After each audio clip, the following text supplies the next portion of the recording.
the Western Washington. Probably within 5 years, will take over the West Coast and chop it up everywhere. Yeah, I would like to say we pretty much been doing a mini C.I.U.B takeover, you know. But from master barber, you basically maintain being a master barber for another 12 months after becoming a master barber. At that point, you have a minimum of 5% ownership in one of our locations. And basically from there, you go from 2,300 online appointments to now your online appointments at this point in your career as a master barber, owning a percentage in one of our locations.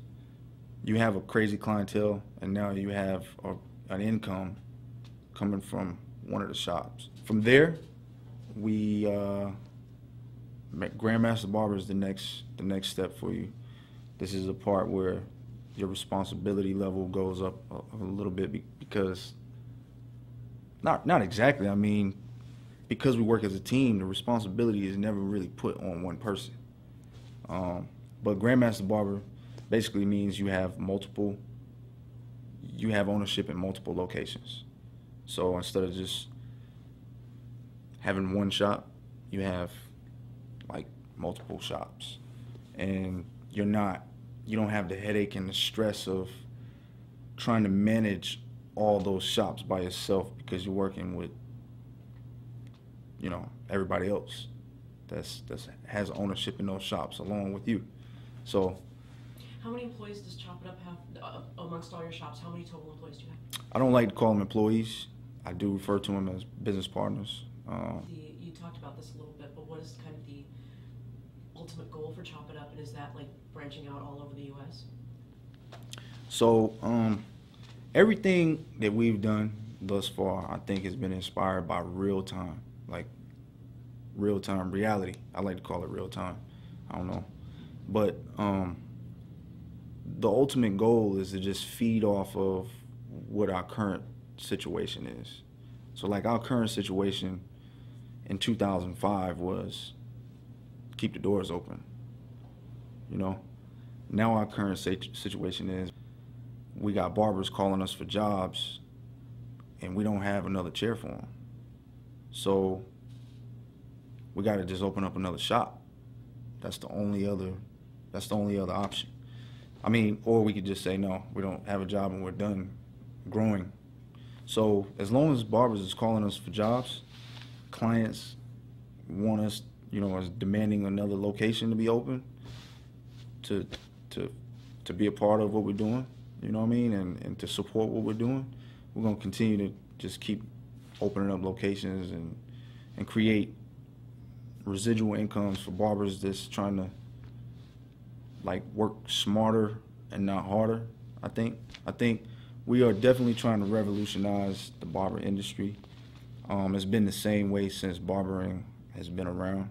It's been, you rent a chair from a shop owner, and you rent that chair your whole career, or you go and open up a shop and you make all these barbers rent a chair from you their whole career. So it's like, it's one way or the other, and there's like a cap. So like if you open up one shop, it's great, but after that shop, you know, most of the time if you're not at that shop, you have problems. A lot of barbershop owners find themselves with problems because, I mean, I went through it. I'm not speaking or anything. I've seen it in multiple places. I've seen it in my own personal shop. I've seen it where the barber is a real independent individual.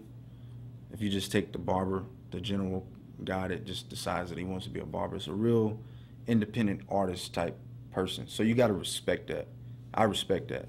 So what we try to do is just create a way where this can get easier over time and you can make more money. We want to make rapper money. We want to make athlete money. It's the way we look at it. Like, that's the whole idea. That's the whole focus, is to continue to open up locations and take care of clients and provide a good service what we're doing now with this whole C.I.U.B TV thing is we got the barber thing figured out. We already, we got that figured out. We're taking the time out to go get, I've taken the time out to go get certified as an instructor, to make all these certificates, everything we do, certified documents by the state of Washington. So we try to make sure everything we do, we don't take any shortcuts. We have a really good relationship with the local schools. I know Evergreen, Peroba. We're just now starting to go into some schools down south in Tacoma and Seattle area. The whole motivation behind that is our clients. We want to create a social networking place via video, via online, for our clients to kind of reap some of the benefits of this all being like one stationary place, even though we got multiple locations. It's like one shop that has common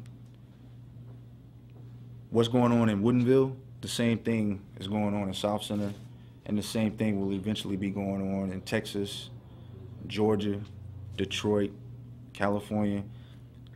And basically all these different people network together under one roof. We are a multicultural shop. We have blacks, whites, Asians, Hispanics, everybody. What sets your shop apart? I would say this shop is the best because, first of all, we just like to remain real, remain a true, genuine establishment. We don't put on a facade for clients or anybody else. We keep it professional, but we provide the original old school traditional. We hold on to the tradition of barbering, for one. We like to provide a really good product. If you want a really good haircut, come to Chop It Up. You're gonna get a really good haircut. You're gonna have a good conversation. You're gonna come in, you're gonna play good pool. You might get challenged by somebody that works here. So it's a real genuine atmosphere. We have kids, we have adults, we have everybody that come in the shop. But ultimately, I think one of the most important things is that we all kind of, like, everybody that works at Chop It Up really appreciate and love what they do. Like, we all respect this field. So it's more about the experience of the client. We actually care about our clients. We don't just look at them like dollar signs when they come through the door. Like, we actually want you to have a really good haircut, and we want the haircut to be, we want you to be happy. I like to refer to a haircut as a mini vacation. So if you feel like you're stressed out when you leave, that's a problem. We want to make sure you feel good when you leave. We want to make sure you're happy when you leave. You feel better than you did before. So. I get it, Chop It Up. Merv was good. We on a whole other level this year, it goes down. We stay fresh over here on the east side of town. 7 days a week in a sleep rain shine. Okay. How I hustle, how I grind, gets mine. We on a whole other level this year, it goes down. We stay fresh over